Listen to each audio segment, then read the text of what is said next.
درود بر شما. درود بر شما استاد معظم و خیر مقدم میگه به کشور ما و ازبکستان عزیز ما. من دانشجوی کورس یک هستم، شکرالله سراج، و هم یکی از شاگردان استاد بزرگ دکتر علوم فلسفه استاد جعفر محمد ترمیزی هستم. آفرین. و دیشب با استاد صحبت کردیم و گفتن از نام ما به آقای دکتر حتما سلام و درود برسانید.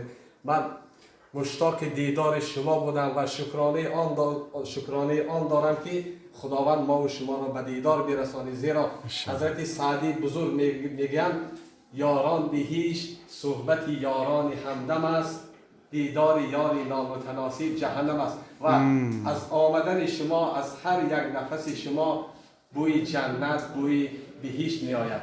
من بسیار خوشحال هستم و سعادتمند هستم از دیدار شما و میخوام این کتاب را برایتان تقدیم سازم. استاد محترم، سلام علیکم.